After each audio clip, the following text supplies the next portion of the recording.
하나님 앞에서라는 제목으로 잠시 하나님의 말씀을 나누고자 합니다.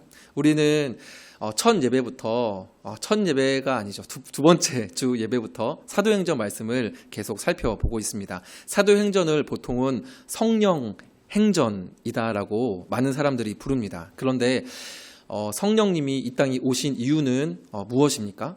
사실은 성령님 자신을 전하고 자신을 나타내는 것이 아니라 원래 그 본체이신 그죠? 그리스도의 영이 성령이지 않습니까? 즉 예수 그리스도의 이름을 전파하기 위해서 성령님께서 이 땅에 오신 거죠. 예수가 그리스도시다. 예수가 구원자요 우리의 온 땅의 영혼들의 진정한 주인이다. 이것을 전파하기 위해서 성령님께서 이 땅에 오신 겁니다. 때문에 사도행전은 궁극적으로는 성령 행전이라기보다는 예수 행전이 더 정확한 이야기라고 할 수가 있습니다.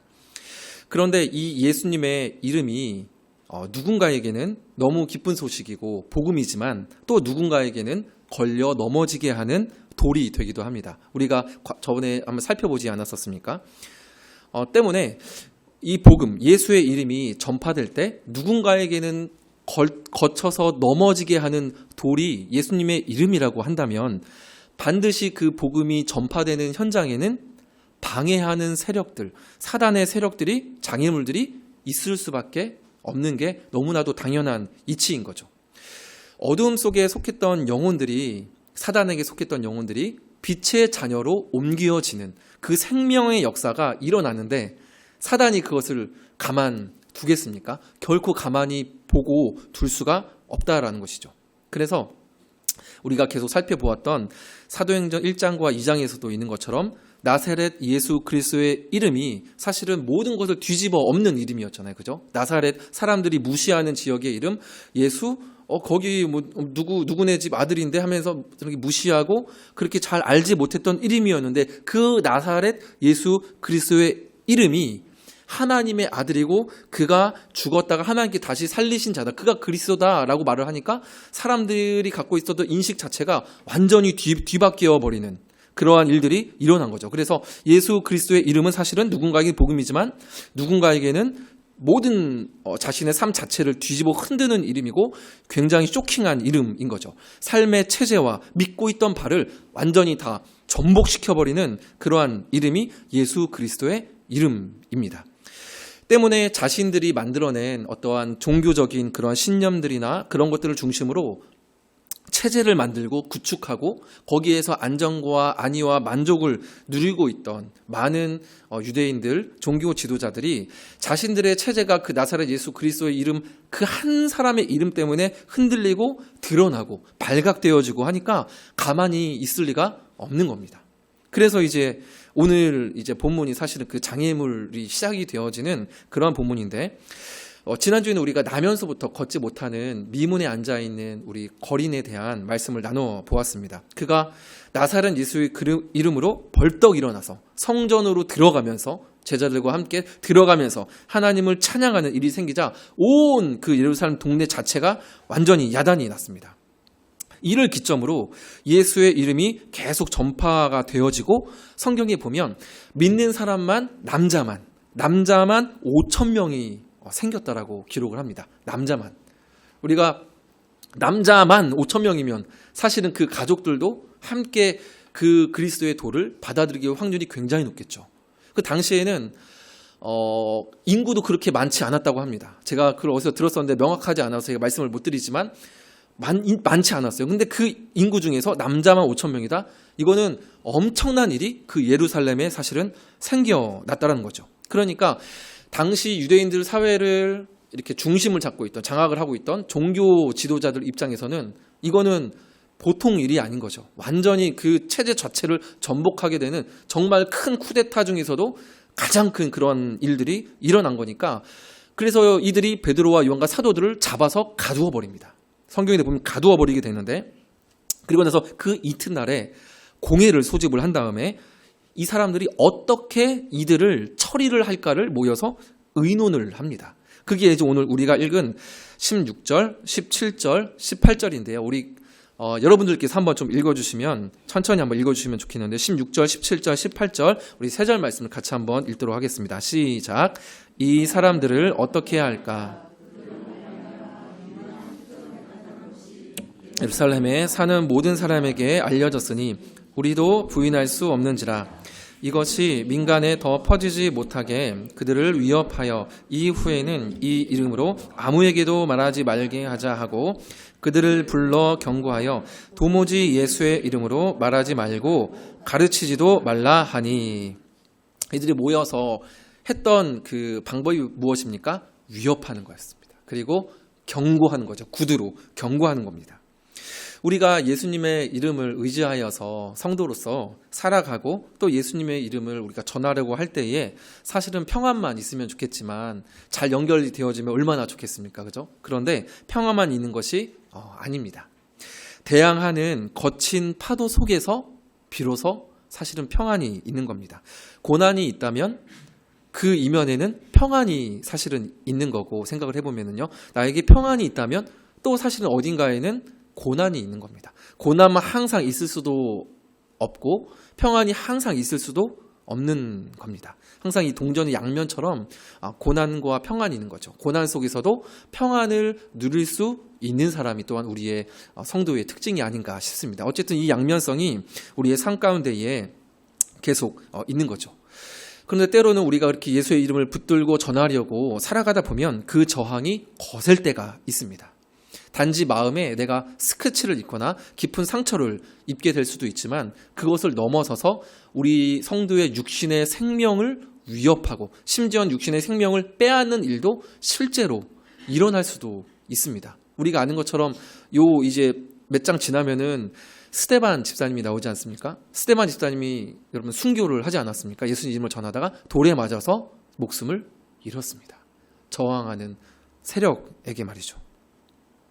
그럼에도 불구하고 성도인 여러분과 저는 그 예수 그리스도의 이름을 놓치면 안 됩니다. 왜냐하면 예수의 이름만이 우리의 전부이기 때문에 그렇습니다. 여러분, 우리가 누구입니까? 그리스도인입니다.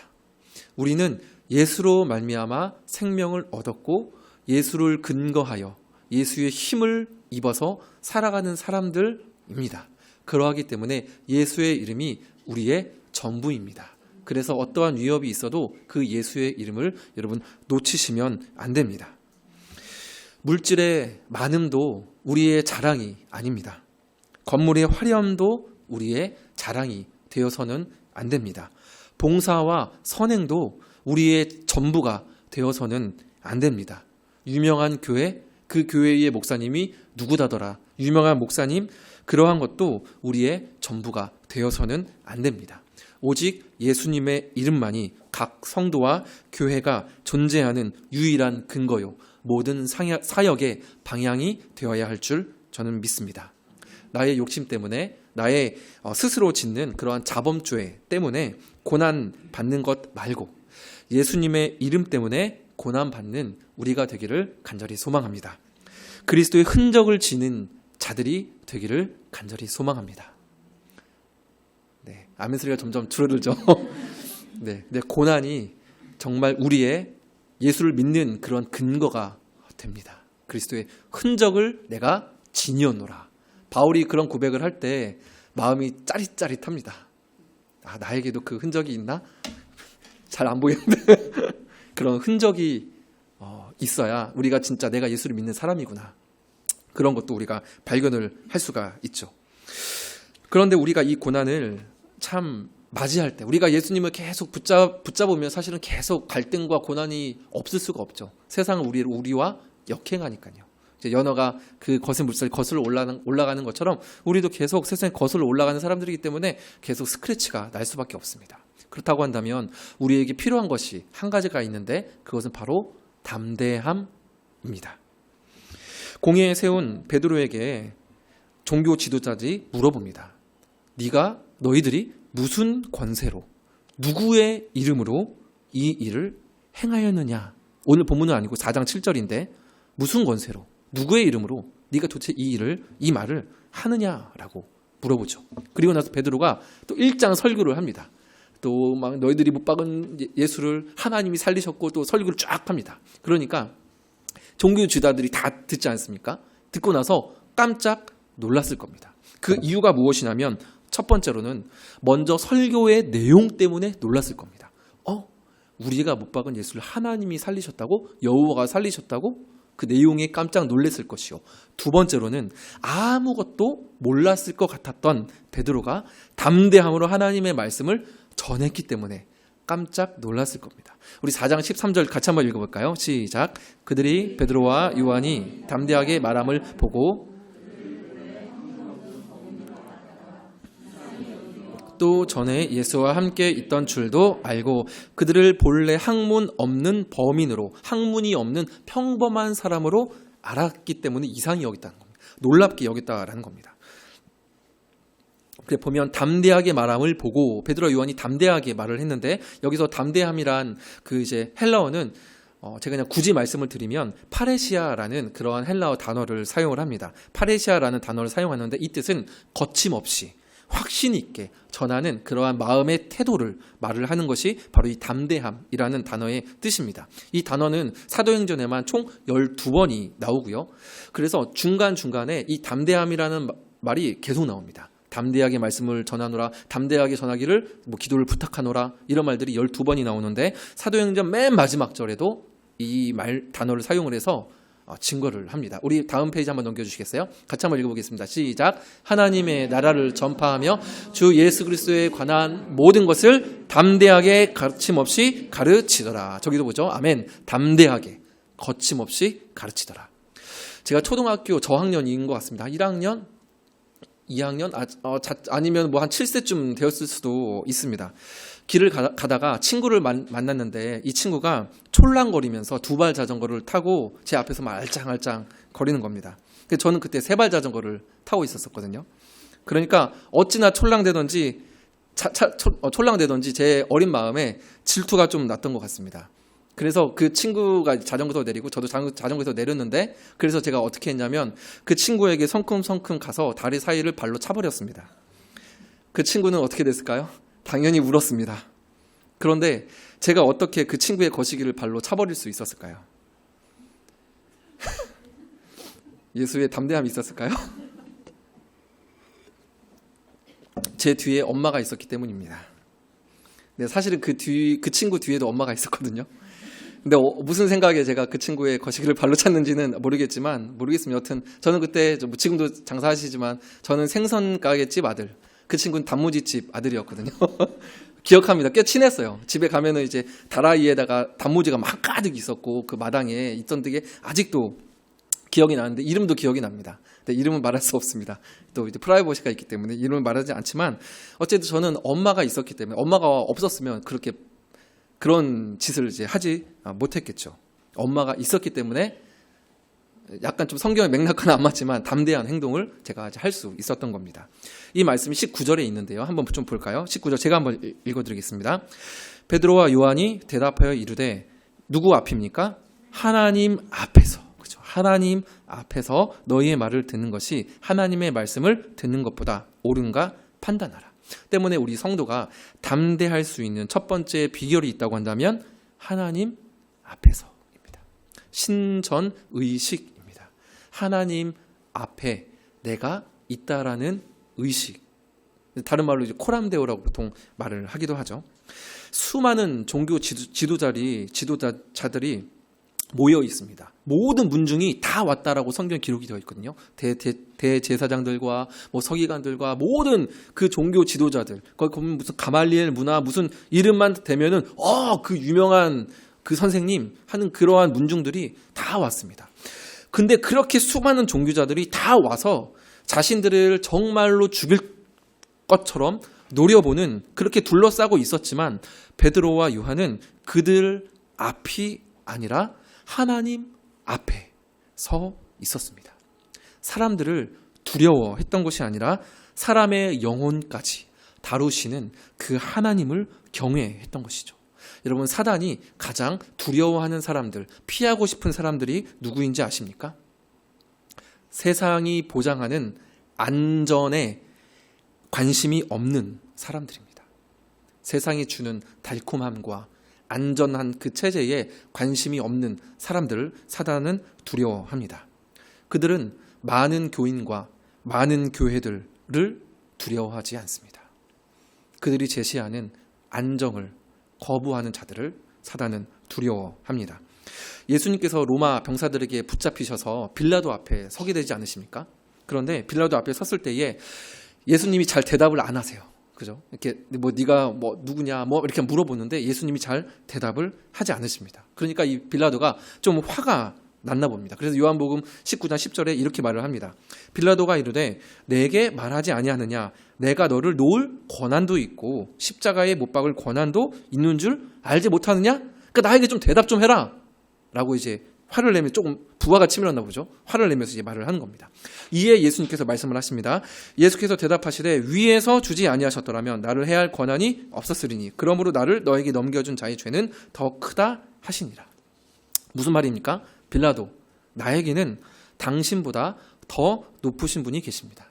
나의 목숨은 당신이 아니라 위에 계신 하늘의 아버지께 달려 있습니다. 그러니 나는 당신과 처벌이 두렵지 않습니다. 라는 그러한 말씀입니다.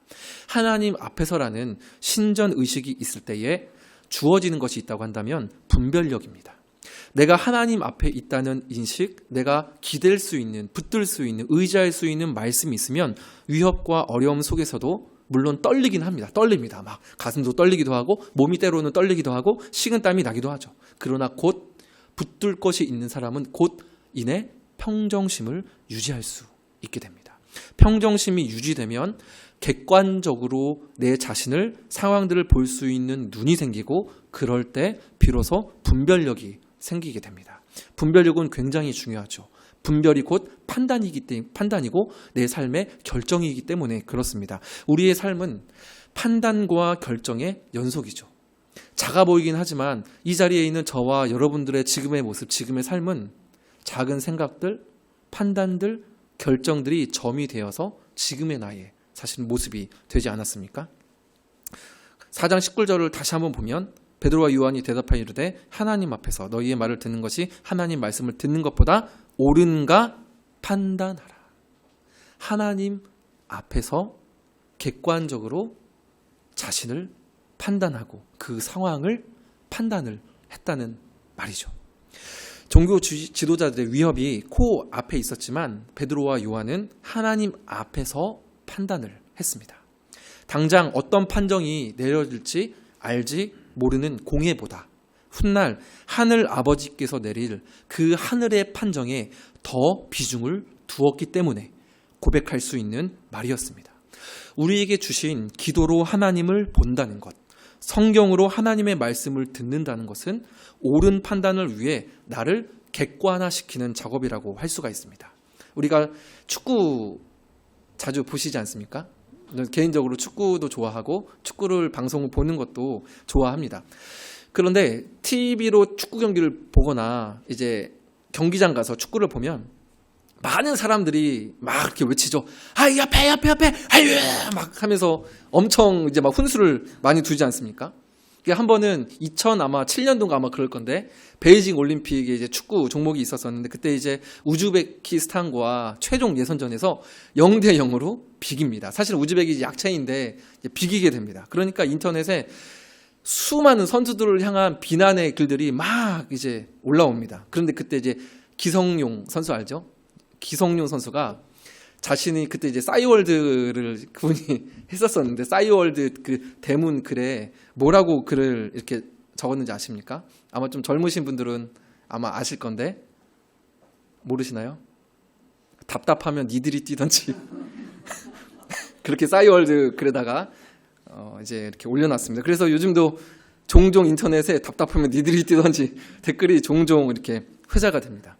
경기장이나 TV에서 보면 경기장이 넓어 보이죠. 와이드로 잡으니까요. 그러니까 객관적으로 우리는 볼 수가 있어요. 그러니까 훈수할 수 있죠. 아, 옆에 공간이 있잖아. 아유, 그러면서 이렇게 훈수를 둘 수가 있는 겁니다. 동료 선수가 보이는 겁니다. 우리의 눈에는 보이는 겁니다. 그러나 선수들 막상 그 경기장에 들어가면 차원이 달라지게 됩니다. 뛰다 보면 사람이니까 감정이 올라가잖아요. 감정이 올라가니까 격해지게 되고 공간이 안 보이게 되고 시야가 가려지게 되는 겁니다.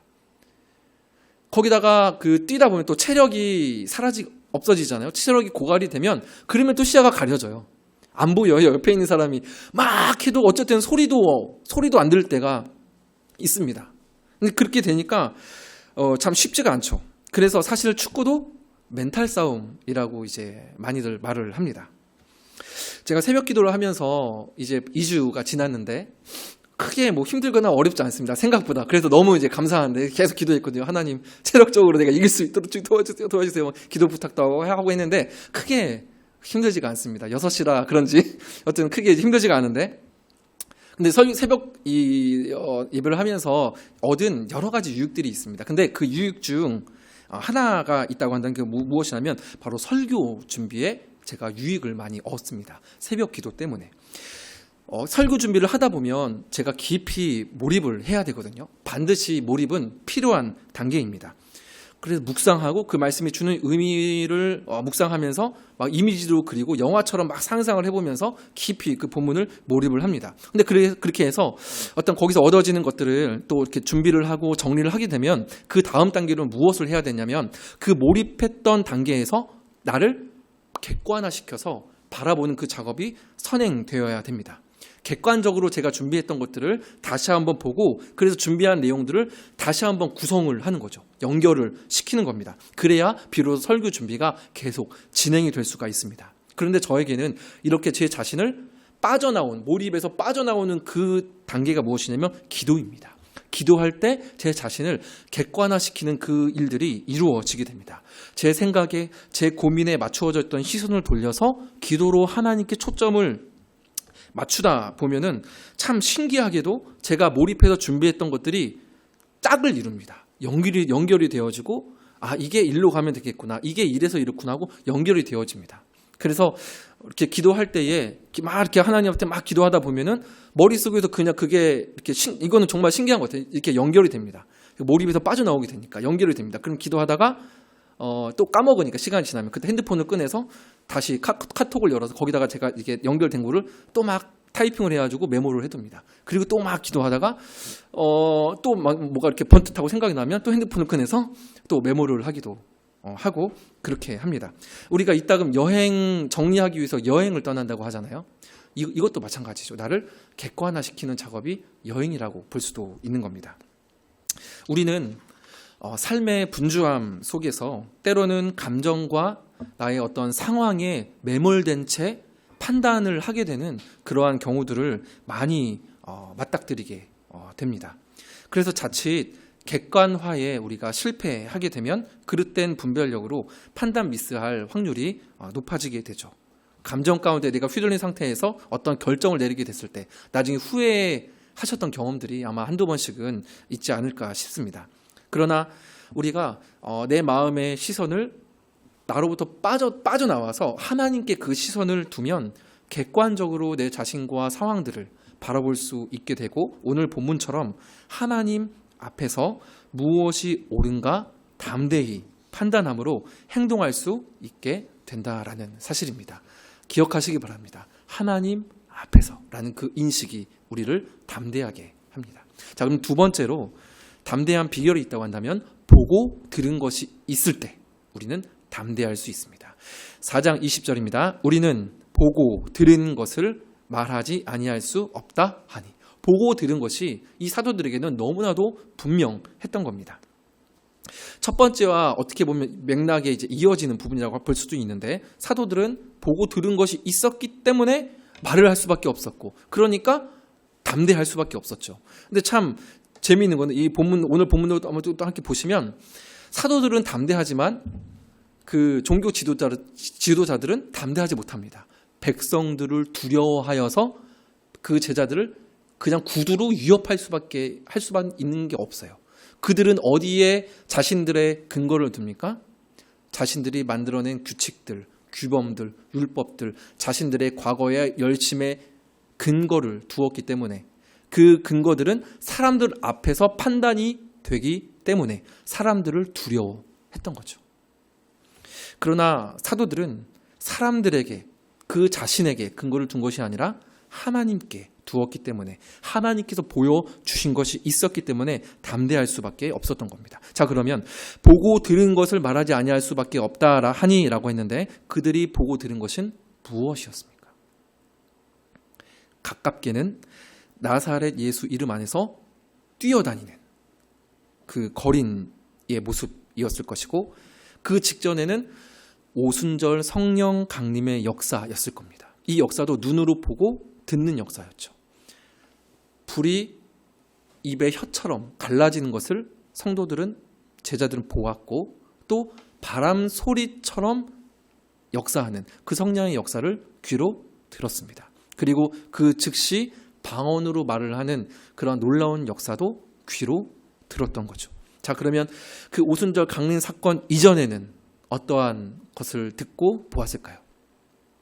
요한복음 20장 19절 20절인데요. 제가 한번 읽겠습니다. 이날 곧 안식 후 첫날 저녁 때에 제자들이 유대인들을 두려워하여 모인 곳에 문을 닫았더니 예수께서 오사 가운데에 서서 이르시되 너희에게 평강이 있을지어다. 이 말씀을 하시고 손과 옆구리를 보이시니 제자들이 주를 보고 기뻐하더라. 무엇입니까? 제자들이 주를 보고 부활하신 예수님을 보았습니다. 십자가 이전에는 예수님께 말씀을 직접 들었고 배웠고 부활 이후에도 사도행전 1장에 보면 하나님 나라에 대하여서 제자들은 예수님께 40일 동안 듣고 배웠습니다. 즉 제자들은 그 듣고 보았던 말씀들을 종합을 해보면 그 말씀을 단순히 이론적으로 말씀을 경험했던 것이 아니라 실체화되는 정말로 이루어지는 창조의 말씀을 경험을 했던 거죠. 신앙은 어떤 이론적인 것이 아니라 실제로 움직이는 역사하는 창조의 능력이 있는 것이 우리의 신앙입니다. 요한일서 1장 1절에 보면 이런 말씀이 있습니다. 같이 한번 읽어볼까요? 시작. 태초부터 있는 생명의 말씀에 관하여는 우리가 들은 바요 눈으로 본 바요 자세히 보고 우리의 손으로 만진 바라. 그렇죠. 실제적이라는 것입니다. 우리의 신앙은 이론에 갇혀 있는 것이 아니라 실제적인 창조를 이루어내는 창조의 역사 가운데 있는 실제적인 신앙이 저와 여러분들이 갖고 있는 예수 그리스도의 신앙이다라는 것입니다. 성도는 보고 들은 것이 여러분 분명히 있는 사람들입니다. 보고 들은 것이 있는 사람들은 담대한 줄 믿습니다. 여러분 누가 먼저 보여주셨습니까? 제자들에게. 누가 먼저 보여주셨습니까? 하늘의 하나님께서 주권적으로 그들에게 먼저 보여주셨습니다. 마음이 어두워 보지 못했던 우리에게 하나님께서 예수님을 먼저 보여주셨고 십자가에 매달려 죽으시는 예수님을 우리에게 먼저 보여주셨으며 부활하신 예수님도 하나님께서 친히 살리시사 우리에게 보여주셨습니다. 저와 성도 여러분의 기도 제목에 이런 기도 제목을 하나 추가하시면 좋겠습니다. 하나님, 나도 우리 주봄교회도 하나님의 역사를 보고 듣게 하여 주시옵소서. 맛보고 경험하고 누리는 역사를, 살아있는 역사를, 가슴 뛰는 역사를 나도 경험하게 하여 주시옵소서. 하나님께서 보여주시고 들려주시는 역사를 보지 못하고 듣지 못하면 100% 세상에 보이는 것들과 수많은 소리들, 내 내면의 감정의 소리를 여러분 듣고 글로 기울어질 수밖에 없습니다. 이거는 억측이 아니라 너무나도 자연스러운 겁니다. 내가 많이 듣는 쪽을 따라갈 수밖에 없습니다. 실제로 진실은 그게 아니더라도 어떠한 한쪽에 편파된 이야기를 들으면 어떻게 됩니까? 그 진실이 아님에도 불구하고 이쪽으로 알고 그쪽 편에 서서 따라가게 되어 있습니다. 이거는 너무나도 자연스러운 이치입니다. 가만히 있어도 여러분 세상에서 수많은 소리들과 그러한 어떤 가치관들이 얼마나 많이 우리에게 들려옵니까? 사실은 광고들, 수많은 어떤 이미지들 그런 것들이 계속 우리에게 사실 무언의 메시지를 들려주고 있습니다. 얼마 전에 국민 가수로가 할 수 있는 이제는 국민 가수가 되었죠. 이제 이효리 씨가 그 자신의 대학교 졸업식에서 했던 연설문이 굉장히 이슈가 되었죠. 이런 말을 했습니다. 그 이제 맥락 가운데에 누구에게 기대고 위안받으려 하지 마세요. 그냥 인생은 독고다이다라고 생각하세요. 그죠? 들어보신 분 계시죠? 인생은 독고다이다라고 생각을 하라고 합니다. 여러분, 근데 잠깐 생각을 해봐도 알 수 있는 것은 이효리 씨이기 때문에 할 수 있는 말 아닌가요? 함께 있지 않으면, 더불어 함께 살지 않으면 살 수 없는 사람들이 훨씬 많습니다. 정작 이 자리에 있는 저만 해도 혼자 산다? 하루에 한 끼도 안 먹을 것 같습니다.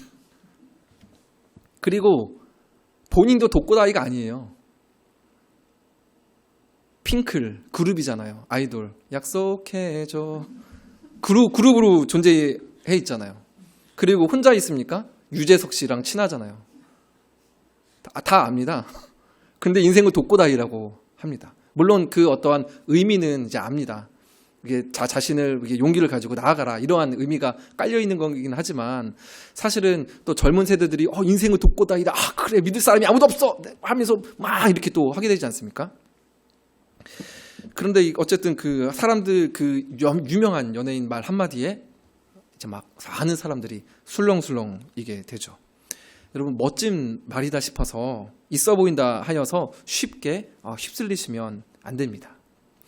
저는 이 자리에 있는 저를 포함하여 우리 부모 세대가 먼저 하나님을 보고 듣게 되기를 진심으로 소망합니다.